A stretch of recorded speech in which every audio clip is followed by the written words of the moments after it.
I wish I had not waited 14 years. Somebody said if you want to lose something, lose money. You can get that back. 8 out of 10 millionaires have been financially bankrupt. Walt Disney filed bankruptcy 7 times and had 2 nervous breakdowns. But don't lose time. There were 14 years I sat on the sideline.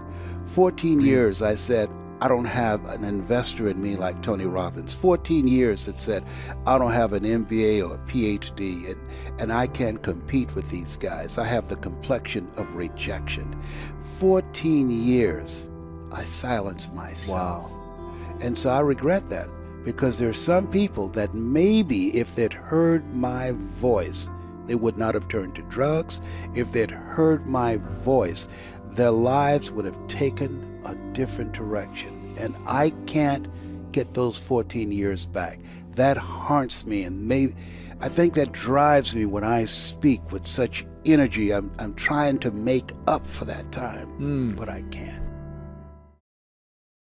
A time of great uncertainty and a time of change that's taking place around the world, and a time when people are feeling a great deal of anxiety and fear and reservations about the future, at a time when people are going to work and don't know whether or not they will have a job when they get off, and not necessarily because of their performance, but because of what's happening in the economy.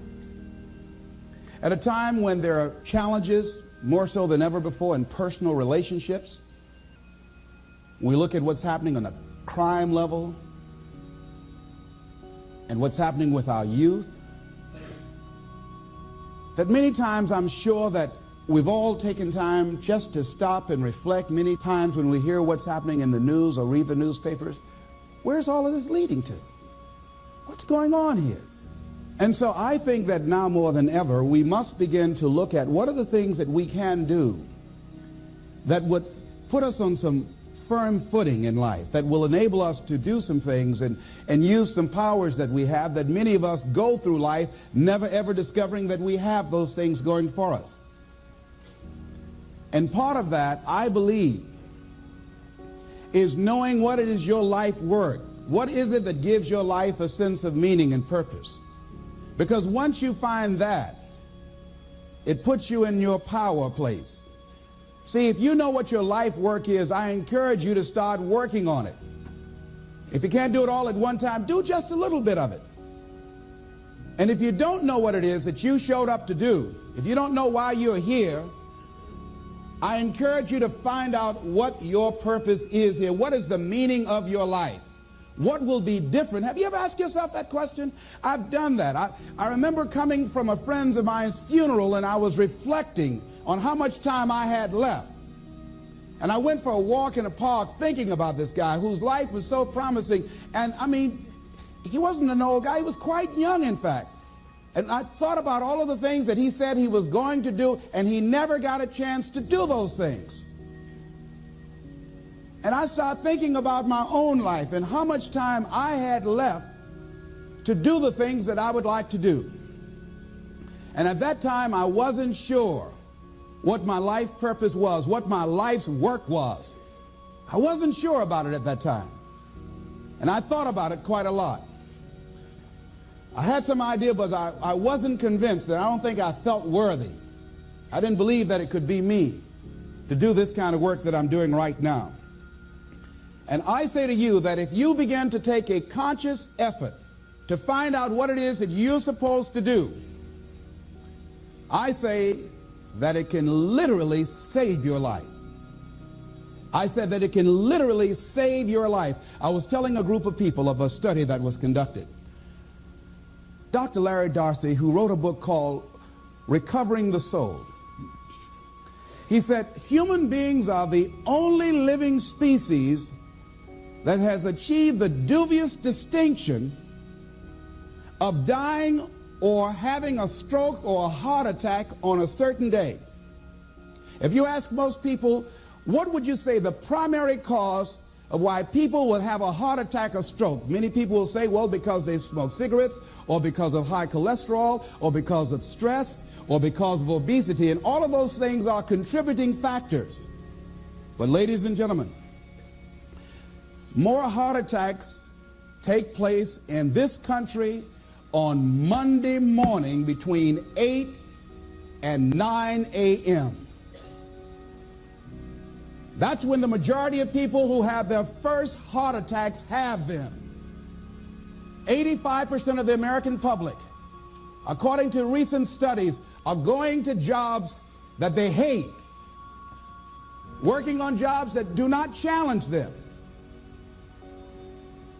They get sick thinking about going. Migraine headaches. After the Sunday afternoon football game or 60 minutes, the anxiety began to build. And come Monday morning, they drop dead of a broken heart. Some of you ought to think about not going to work on Monday.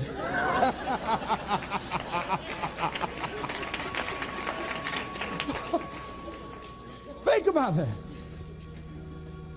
People are literally dying to go to work.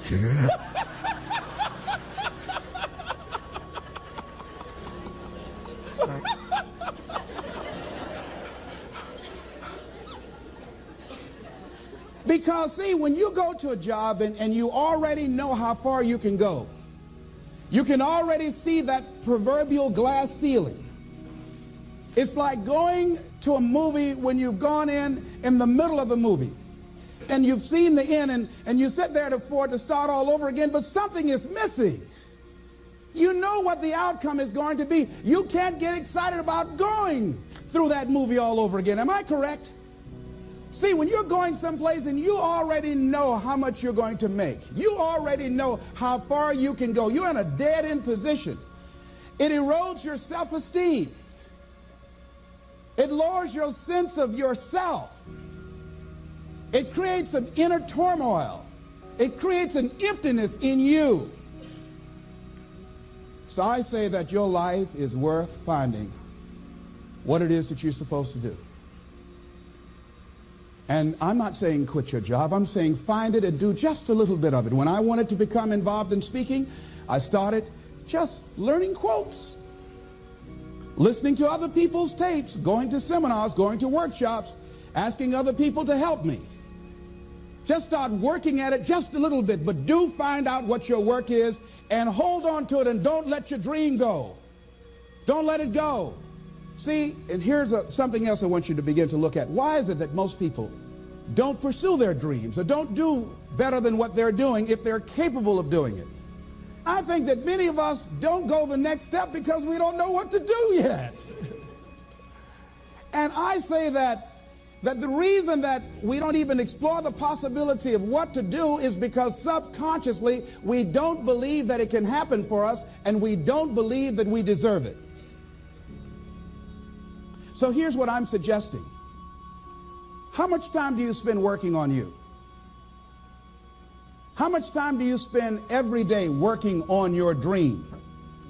In the last 90 days, how many books have you read? In the last year, what new skill or knowledge have you acquired? What kind of investment have you made in you? So I'm saying that as you begin to look at where you want to go, if you want to make it today, and things are changing so fast you have to literally run to stand still, I'm saying that you've got to make some conscious effort to begin to work to develop you. Here's something else. Most people are not living their dreams because of fear, ladies and gentlemen. I was in Columbus, Ohio yesterday speaking for a particular Ohio department. A young lady named Karen who greeted me, who organized the event. Very talented, very skillful. And she was talking about she wanted to become involved in the consulting business. I said, why aren't you doing it? I said, you have the abilities. I said, you're not here because they like you. You're here because you're doing the job. You're making things happen. And she came up with all kinds of ideas, but finally she said, I guess I can't see myself doing it. I guess I'm afraid. Fear, limited vision, and lack of self-esteem is what keep most people doing things they don't want to do. I flew from Columbus, Ohio to Denver, Colorado to a major communications company. And the person that picked me up at the airport told me about the fact that the company was planning on having a major downsizing, and they offered some of the employees there an early retirement, and some of them will earn as much as $300,000. And they said, this is the last time that you can take this offer. If you don't do it, when we have the downsizing, you might be among those who will lose their jobs, and all you will get is your severance pay. And only 50% of the people who were eligible to take the $300,000 took it. The others were afraid to take a chance on themselves. The others couldn't see themselves beyond that company. They couldn't see life after that company. The same reason that people stay in relationships where they're abused or they're unhappy or it's unfulfilling. They can't see themselves beyond that relationship. They can't see themselves enjoying life without that person. They think that this is all that they can do. The same reason that people get stuck at a certain level in life. They can't see things being better for them. And they think that this is it and this is all they deserve. This is all they've ever seen. It's been passed on to them. And they think that this is it for them. Oh, no. I was looking what Dr. Blanton, Smiley Blanton, who is a colleague of Dr. Norman Vincent Peale, what he said about fear. He said, fear is the most subtle and destructive of all human diseases. Ladies and gentlemen, fear kills dreams. Fear kills hope. Fear put people in the hospital. Fear can age you. Fear, ladies and gentlemen, can hold you back from doing something that you know within yourself that you're capable of doing, but it will paralyze you. And it seemed like you're in a hypnotic spell. And I ask you a question, what is the benefit? What's the benefit of allowing fear to hold you back? What's the benefit of giving up on yourself? Of not stepping out on life and taking life on? What is the benefit for you? What's the plus in that? It's one of the things I had to ask myself. So I didn't want to make any mistakes. I wanted everybody to like me. I wanted to be perfect the first time I did something. It's not going to happen. You're going to make some mistakes. You're going to hurt some folks' feelings. You're going to create some enemies whenever you decide that you want to begin to take life on. You've got to ask yourself, how long am I going to allow this to hold me back? I like what Zig Ziglar says. He said, fear is false evidence appearing real. That is an illusion that we create in our mind. It is a state of mind that can be changed. So let's look at how we can begin to take some steps to restructure that fear, to begin to expand our visions of ourselves, to begin to increase our self-esteem. Webster said that self-esteem means confidence and satisfaction in oneself.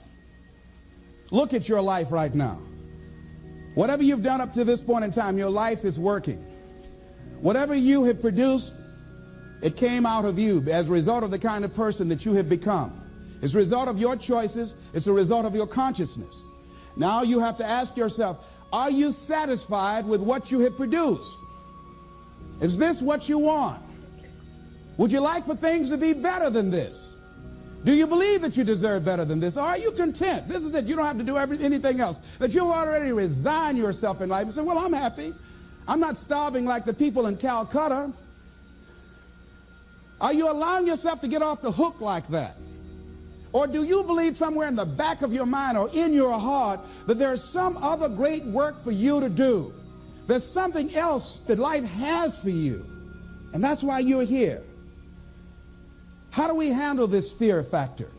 How do we increase our self-esteem? You have to begin to fortify yourself. How do we do that? I believe that you have to begin to consciously monitor your inner conversation and start talking to yourself. Start building yourself up. Sometimes the only good things you will hear about you are the things that you say to you.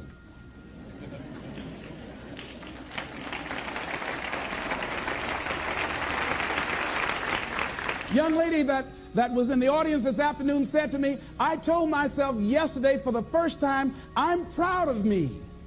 And she said, I felt good about that. So I'm saying learn to be your own booster. Start building yourself up. Start encouraging yourself.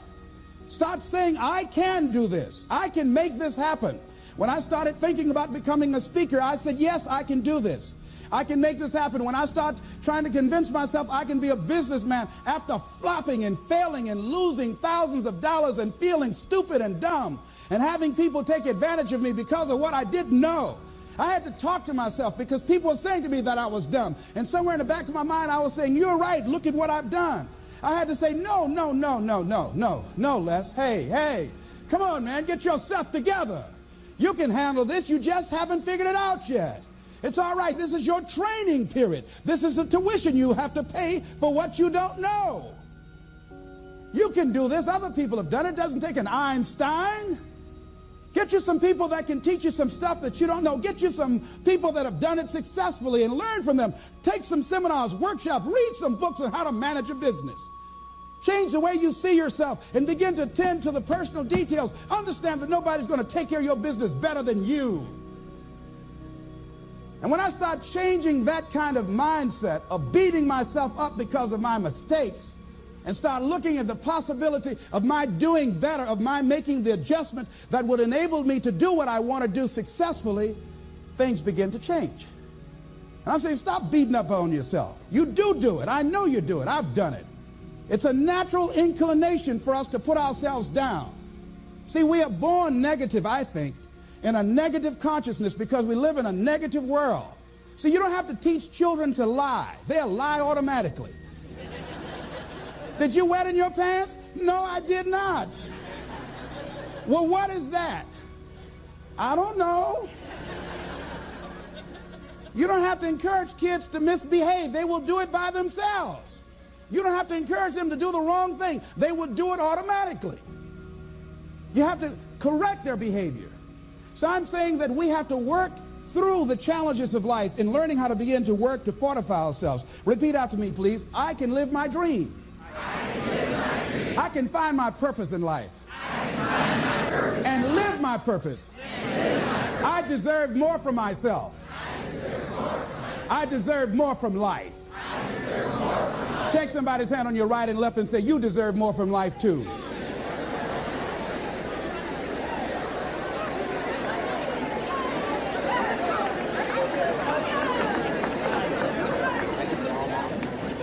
Here's some other things, ladies and gentlemen. Begin to guard your mind against negative programming, like turn off the television. Don't watch the news. Don't watch it. I think that more people have a sense of hopelessness and anxiety about life. If you look at the news, you cannot feel good looking at the news. You'll be scared to death. You're scared to go to sleep. I mean, it turns your power down. You've got to be conscious of that. Don't pick up the newspaper and read it. No. Just try this. Just experiment with yourself. Now, if your job depends upon you knowing certain things, let somebody tell you just about those things. But start filtering the stuff you allow to come in your mind. You know that song you used to have? Say, don't let nobody bring you no bad news. I tell my staff, look here, don't tell me any bad news while I'm on the road. Let me handle it tomorrow. I don't like anybody to tell me any bad news at night before I go to sleep. I can't do anything about it anyhow. Why let me go to sleep with that on my consciousness? No, and my staff, they know that. Say, let it wait till tomorrow. And I have a period of time. Tell me bad news between 10 o'clock and 12 noon. After I prayed and meditated and read my books, I'm fortified, I'm ready to handle it. I deal with them and I'm out of there and I'm going on to something else. So you've got to guard the kinds of things that you put in your mind. See, if you don't program your mind will be programmed because human beings are goal-oriented. That's why we die of broken hearts early. That's why we're running through life to early graves. We're going through life, ladies and gentlemen, and I think that Henry David Thoreau said that most men live in quiet desperation. Most of us go through life running scared. Larry DeAndre, who I think is going to be one of the greatest motivational speakers around today, told me a true story of a friend of his that every day when he came home from school, when he would get to a certain block in his neighborhood, there was a neighborhood dog that would chase him. And that dog would start after him barking. Boy, he would run, just running from that dog every day. Finally, he just got tired of that dog chasing him every day. He said, this dog come around here today, I'm going to take a brick or something and bust him in the head. So he was walking home that day, minding his own business. Sure enough, Same area, there was that dog there. And the dog started barking, he started running, he saw a brick and he stopped and picked up the brick and turned around, and the dog got close to him. He realized the dog didn't have any teeth.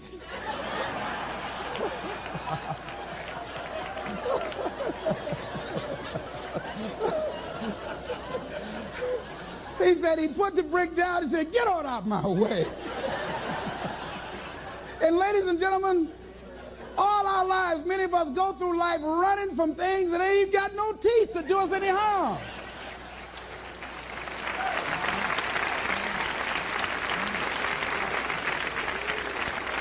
Haven't you been afraid to do something and then after you did it, you say, "Whoa, if I'd known it was this easy, I would have done it before"? Haven't you ever had that experience? Raise your hand.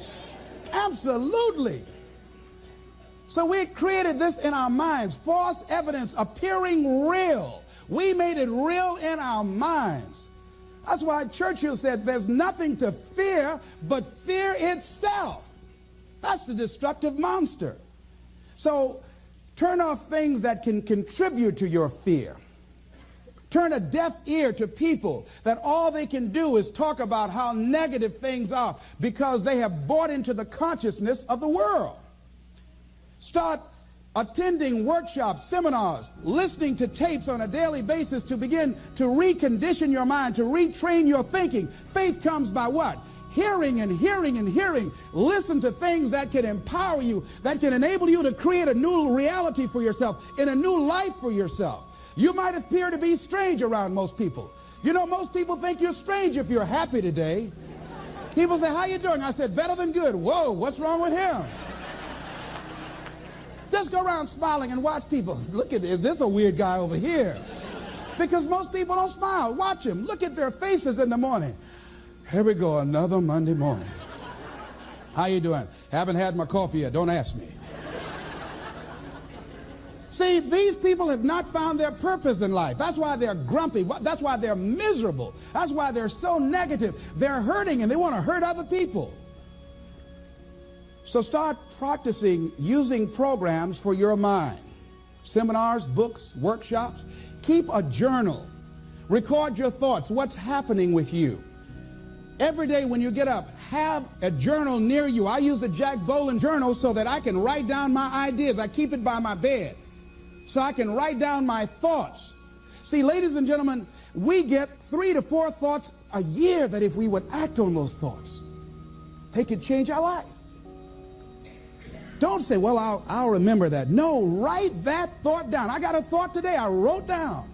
A friend of mine is in the hospital. His morale is low. They're talking about amputating his foot. He's got to feel very bad. So I said, "You know, I'm not only am I going to see him, but I can't be there with him all the time." I said, "I'm going to create a tape for him that he can listen to that will heighten his level of morale."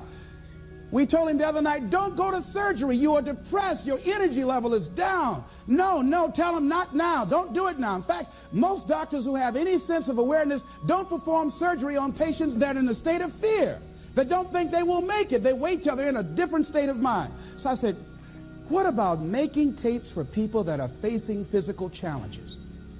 I said, "That's a good idea." All right?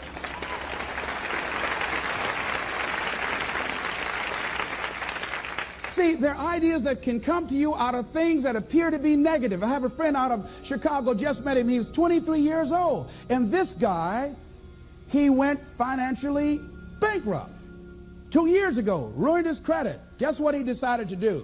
He found a blessing in it. He wanted to restore his credit. It was very challenging, very difficult. And he realized that a lot of other people during these particular times had ruined their credit. So now he started a credit repair business. Last year he earned over $100,000 helping people to restore their credit. I met a young lady who attends this church, that she was at her father's funeral and she was putting flowers on her father's grave, and she looked around and saw the other grave sites. They did not look well groomed and they were not attended to on a regular basis. She started a grave site maintenance business. Out of that tragedy, something positive has come out of it. And now she's earning more money doing that than on her present job. What idea are you sitting on? Write your ideas down. And then, once you get that idea, take the leap. Hello? Take the leap. See, a lot of people get the ideas and just walk around with them. Have you ever had an idea and all of a sudden you looked around and somebody had that idea and gone with it? Think you're going to be going with my hospital idea. Forget that, buddy. We will be out there together, Jack. Take the leap. See, it's out here in the universe. If you don't take the plunge, I guarantee you, somebody else will. Take the plunge. Go into action. And ladies and gentlemen, you will be surprised at how things will come together. You'll be surprised. Now, you're going to have some difficult challenges. I can tell you that now. Be aware of that. Things are not going to work out exactly right. For a time they will, sometimes. And that's when life is just playing a game with you. I want you to feel good and relax. And then after a while, say, okay, the honeymoon's over now. And then life will come over there and slap you side the head. Say, what you doing out here? Well, this is my dream life. Is that right? Come over here a minute. Oh, you went to the seminar, huh? Come here. I can tell you that. But ladies and gentlemen, go into action with your dream. And don't avoid where the fights are. Get in the midst of the fight. And get some hickeys on your head. Get knocked down so you can learn how to fight, so you can hold your position. See, most people don't get out in the arena of life because they don't want to fight. Most people don't get out there because they don't want to get knocked down. They don't want to be dropped to their knees. But see, you're going to be dropped whether you're on the field or whether or not you're sitting on the sidelines. You're going to be dropped. So at least get dropped for something. Don't get knocked down while you're sitting down. See, that's how most people are spectators in life. You don't want to be a spectator. You want to get out in the field where the action is. And you will be amazed. After the struggle, there will be a calm period and things will begin to click for you. Come out here with what you got. You don't have enough money? Don't worry about it. You got the dream. You got the idea. You don't have enough resources? Don't worry about it. You need some help? Don't worry about it. You get out here in the arena, someone will look at you and become inspired and say, hey, can I help you? But if you're sitting up on the bleachers, nobody's going to ask you anything. You've got to get into the flow of action. Frances Hart called me from Chicago. She had been sitting on an idea of a show that she wanted to produce for 10 years called Mind-Body Connection. So someone saw me speaking in Chicago at a sorority convention and said, I saw a guy that perhaps can host this show for you who has energy and charisma. She called me. She was so fired up. I said, listen, on the day that you want to do that, I'm speaking in Chicago. I can do it for you.